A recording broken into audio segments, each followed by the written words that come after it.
सभी को मेरा नमस्कार, लेडीज एंड पुरुष। तो आप में से कितने लोग मुझे जानते हैं? जितने लोग मुझे जानते हैं उनका बहुत बहुत आभार। जितने लोग मुझे नहीं जानते, आपको एक बात बता दूं, मैं कौन सा आपको जानता हूँ। चलिए शुरू करते हैं। मैं विकल्प मालवी, छिंदवाड़ा का नंबर 1 कॉमेडियन। ये भी मेरी मानना है और ऐसा मैं इसलिए मानता हूँ क्योंकि और कोई मान नहीं रहा। इसलिए जो काम कोई नहीं कर सकता वो खुद ही कर लो।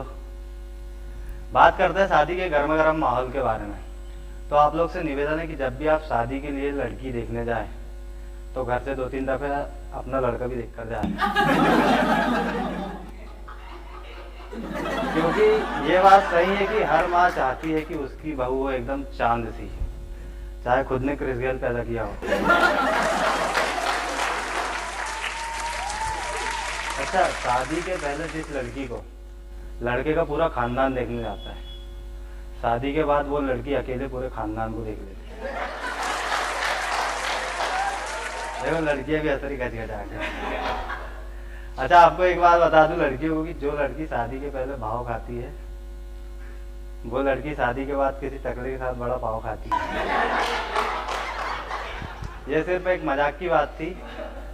मेरे को लगता है भारत एकमात्र ऐसा देश है जहाँ पे यदि घर पे 2 लड़कियां हो, उसकी शादी करना हो लड़की की और लड़के वाले उसको देखने गए हो, तो 2 लड़की में से छोटी वाली लड़की जो रहती है उसको ना घर वाले को कहीं पड़ोस में भेजना पड़ता है, किसी रिश्तेदार के यहाँ भेजना पड़ता है।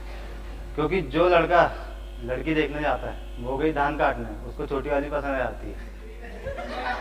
क्योंकि छोटी वाली जहाँ तक 90% ज़्यादा खूबसूरत होती है। एक बार क्या हुआ, हम लोग बड़े भाई के लिए लड़की देखने गए। हम लोग 3 भाई है, उसके लिए लड़की देखने गए। अब लड़की देखने का अपने इधर ऐसा होता है कि लड़की को यदि चेहरा दिखाना है तो ना नाश्ता पानी आनी लेके आती है। ऐसा तो नहीं कि डायरेक्ट आके खड़ी होगी और बोल रही ये लो दीदार करो मेरा, मैं तुम्हारी होने वाली उसमें की मलिका, लो दीदार करो, मैं हूँ तुम्हारा होने वाला चांद जिसका तुम दीदार करने आए हो। ऐसा नहीं होता। वो नाश्ता वास्ता लेकर आती है। अब वो नाश्ता वास्ता लेकर आई है, दिए उनने। उसके बाद वो घर से 2 लड़की और निकल के आई। हम लोग 3 भाई। तो मैंने कहा भाई को, भाई तीनों का जुगाड़ हो गया? तो कह रहा बात तो सही है। मैं कहा तीनों निपट ले फिर। कह रहा बात तो ठीक बोल रहा तूने, पर बोले अब छोटी वाली लड़की से मैं शादी करूँगा। इसकी बहन को मतलब क्या बोल रहा है ये? तो मैंने उसको प्यार से समझाया। मैंने कहा देख भाई, छोटी वाली लड़की से शादी तेरी हो या मेरी हो, आना तो उसको अपने घर में ही है। फिर उसने भी मुझे बड़े प्यार से एकांत में ले गया है और उसने भी मुझे बड़े प्यार से रैप्टा मारा। भाई कनपटा लाल कर दिया। लोगों को दिन में तारे नजर आते हैं, मेरे को पूरा ब्रह्मांड नजर आ रहा था। और उसने मेरे को एक रैप्टे में मेरी बात समझा दिया कि शादी छोटी वाली लड़की से उसकी हो या मेरी, आना तो उसको अपने घर में ही है। खैर, आपको एक बात बता दूं कि घर में शादी का माहौल घर में ना भाई बहुत जबरदस्त रहता है। मतलब कुछ लड़के जो रहते हैं, घर वाले जो काम करने आते हैं, कोई इधर जा रहा है, कोई इधर, कोई टेंट वाले के पास जा रहा है, कोई सब्जी वाले के पास जा रहा है, तो ये बंदे जो रहते हैं ना, जल्दबाजी में किसी की भी चप्पल पहन के चल जाते हैं। और जिसकी चप्पल पहन के जाते हैं वो बेचारा पूरा घर भर छान मारता है। तो क्या होता है, ऐसे ही किसी की भी चप्पल पहन के चल जाते हैं। जिसकी चप्पल पहन के वो कहीं सोफे के नीचे देखेगा, कहीं पलंग के नीचे देख रहा है, किसी का बैग उठा के देख रहा है। यहाँ तक जो आ रहा जा रहा रहता ना मेहमान, उसकी चप्पल में भी उसकी नजर रहती, इसने तो पहन के नहीं गया था। यहाँ तक भाई ये बंदा ना टॉयलेट जाके भी देखा, हो सके भाई किसी को दस्त लगे जल्दबाजी में लेके चले गए। अच्छा, अभी तक आपने सुना होगा कि जाने वाले को कौन रोक सकता है? मैं कहता हूँ आने वाले को भी कोई नहीं रोक सकता। समझ गया? तो क्या होता है, बंदे किसी की भी चप्पल लेके चल जाते हैं। और फिर एक बार क्या हुआ, मैं सर के यहाँ शादी में गया था। अब एक बंदा चप्पल ढूंढ रहा है, बुड्ढा सरी का था। वो बंदा निकला फूफा। अब पता आपको क्या होगा, अब होगा तांडव। और तांडव फूफा जी नहीं करेंगे, फूफा जी अब तांडव करवाएंगे। अब फूफा जी को चाहिए था 10 मिनट में चप्पल वापस, वही वाली। तो मेरे सर कह रहा है फूफा जी बस मेरा दोस्त गया है, काम से गया है, अभी आ जाएगा 10 मिनट में। तो काम से गया तो मेरे पे एहसान कर रहा क्या? फूफा जी बस आता ही होगा, बस 10 मिनट में रुको। क्या आता होगा? अभी फोन लगा और बोला उसको, अरे यार फूफा जी क्यों टेंशन ले रहे हो यार, अभी आ जाएगा ना। बोले वो लेने गया है। क्या लेने गया है? बोले वो शेरवानी के नीचे मोजड़ी पहनते ना जूती, वो लेने गया। अब फूफा जी के मन में लड्डू फूटा, फूफा जी का पारा तेज, और फूफा जी कह रहा है कि अब तू उसको फोन लगा और वही दुकान से मेरे लिए नई चप्पल बुलवा। तो मेरे सर कह रहे फूफा जी यार रहने दो ना यार, क्या अभी आ जाएगा। तू चप्पल बुलवा रहा है कि फिर वही चप्पल सेम पूरे बाजार में ढूंढवा के नहीं बुलवाऊं? तो कह रहा है, मेरे सर कह रहा है फूफा जी ये लो यार 500 रुपये ये लो, तुम चले जाओ यार अपने हिसाब की चप्पल लेके जाओ। फूफा जी कह रहा, फूफा जी का हो गया जुगाड़, कह रहा चप्पल गई भाड़ में। फूफा जी पहुंच गया भट्टी। बोले यार खुद के शरीर में एनर्जी ड्रिंक की कमी है, और शादी में जब तक ये ना लो मजा नहीं आता है। तो फूफा जी पहुंच गया भट्टी, उनका जुगाड़ हो गया। वैसे शादी में जब तक फूफा रूठे ना लगता नहीं कि शादी है। इतनी और फूफा, मेरे को लगता है इन दोनों में एक समानता होती रूठने की। बस फर्क सिर्फ इतना है कि पत्नी शादी के बाद रूठती है और फूफा जो है शादी में निपट लेते हैं। हाँ मैं अभी फ्रेश होके निकला हूँ, मेरे को हाथ धोने के लिए साबुन नहीं मिला है, मैं बारात में ही नहीं जाऊंगा। मैं खाने नहीं खाना है, मैं रात में सोया था मेरे जेब से बीड़ी चोरी हो गई। जब तक दूल्हा खुद बीड़ी का बिंडल लाके नहीं देगा मेरे को शादी में जाने ही नहीं है। कुछ बंदे रहते ना, मतलब घर वाले, वो बहुत परेशान रहते हैं क्योंकि उनको ना हर 5 मिनट में झुकना पड़ता है। अरे फूफा जी आइए, बुआ जी आइए, चाचा जी आइए, पैर पड़ना पड़ता है। तो ये बंदे क्या करते ना, इग्नोर करना चालू कर देते मेहमान को। मैं भी करता हूँ ऐसा, कब तक आप झुकोगे आप, है कि नहीं। तो एक बार कहो मेरे घर में शादी थी बड़े भाई की, अपन ने गलती से फूफे को इग्नोर कर दिए। अब तांडव तो हो गई होगा, अब फूफा जी समझ गए। अब उनने बुलाया मेरे को, बेटा इधर है। मैं कहा फूफा जी नमस्ते। हाँ बोले ठीक है, यहाँ खड़े हो, बोले 5 मिनट। मैं कहा क्यों खड़े बस रहे? बोले हाँ 5 मिनट। 5 मिनट नहीं हुआ भाई साहब, पापा जी आ गए। अरे जीजा जी नमस्ते, पाए लागू। तो मेरा फूफा कहता है देख तेरा बाप भी मेरे आगे झुकता है। मैं कहा यार तो इसमें कौन सी बड़ी बात है, वो तो उन्हीं ने मेरे को बताया कि सर उठा के जियो। कह रहे तू जवान चलाएगा मेरे से। मैंने कहा फूफा जी सच कड़वा होता है। फिर क्या, मेरे पापा के हाथ में था खाना बनाने वाला कोचा।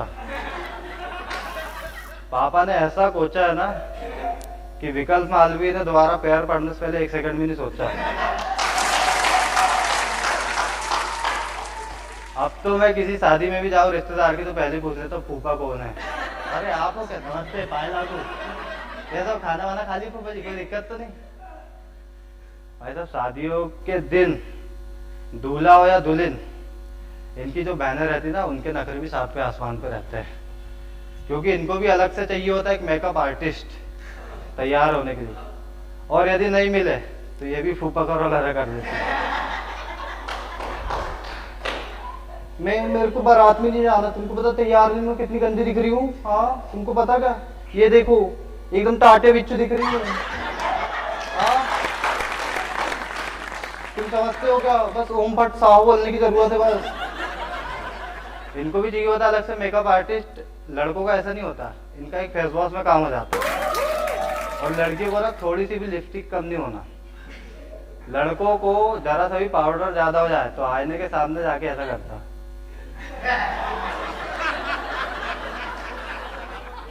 बहुत जम के हंसी आई, मतलब आप करते हो ऐसा? अच्छा तो एक बात और है, लड़कियों का मेकअप हो चाहे अलादीन का चिराग, दोनों को रगड़ने से जिन ही निकलता है।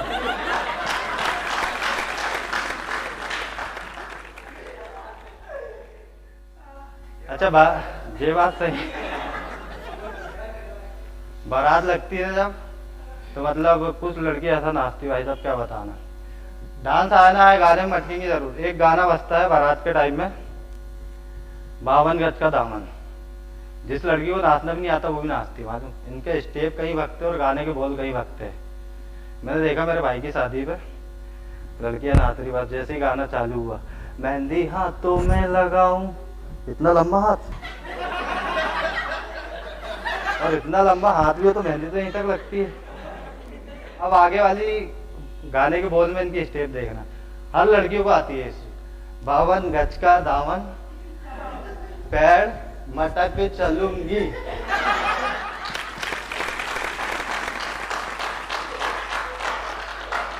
मैंने देखा, मैंने कहा वो दीदी धीरे, तुम्हारी कमर में सपना चौधरी बाहर आ रही है।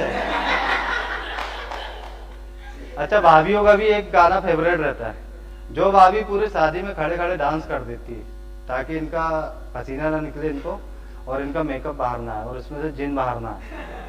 वो भी सुनती है गाना जैसे ही, लो चली मैं टिंग टिंग टिंग टिंग, ये भी बीच में मैदान में कूद पड़ती। मेरे हाथ आती थी, भाई की बारात जा रही थी मैं, जैसे ही गाना बजा पूरी भाभी आ गई, लो चली मैं अपने देवर की बारात लेके। अब गाने के बोल कहीं भग रहा और इनकी स्टेप कहीं भग रही। अब आगे के बोल देखो, ना बैंड बाजा ना ही बराती। मैंने देखा ही भाभी को, मैंने कहा भाभी, उनका ना बैंड बाजा ना बैंड बाजा, तो कह रही तू भाड़ में चला जा। ना बैंड बाजा ना ही बराती, खुशियों की बारात लेके। अच्छा, भाभी को खुशी इस बात की नहीं है कि गाना अच्छा बज रहा है उनके लायक, भाभी को खुशी इस बात की है कि देवर की शादी, बोलो हाओ, देवरानी घर पे आएगी, बोलो हाओ, भाभी का काम आधा हो जाएगा। भाभी को खुशी इस बात की है। अगला गाने का बोल वही है ना, हुक्म चलाऊंगी मैं, तू कहाँ भाग रहा उधर। हाँ, ऐसे ही रहना, पढ़ पढ़ सुनना। हुक्म चलाऊंगी मैं, आंख दिखाऊंगी मैं, सहमी खड़ी रहेगी मेरी देवरानी। इसके अंदर की माधुरी दीक्षित जागी, पता चला देवरानी और तेज निकली। इसके अंदर की जागी जैकलीन, ये भी बोल रही, मैं राज दिलों पर करती हूँ मन चले धनो नाम मेरा उधनो उधनो। मैं सोचे कि मुश्किल बढ़ गई है, जाने क्या होगा हसरे तेरा उधनो उधनो। मेरे नूरानी चेहरे से न तेरी नजर हटेगी, न तेरे दिन गुजरेंगे, न तेरी रात कटेगी। एक गाना बजता भाई साहब दोस्तों का, जो टेमना दूल्हे का दोस्त पूरी बारात में बाहर खड़ा है, वो जैसे ही सुनेगा ना, ओए आज खुशी का दिन है, आया निकला मुहूर्त चंगा, वैसे ही मैदान में कूद जाएगा। दूल्हे को देख के गाएगा, मतलब दूल्हे को देख के गाएगा, दोस्त तो वो खुद ही है। ओए आज खुशी का दिन है, आया निकला मुहूर्त चंगा। अब ये दूसरी तरफ देख के इसके एक्सप्रेशन देखो, वो सूट पहन के बन गया दूल्हा, कल तक था जो नंगा।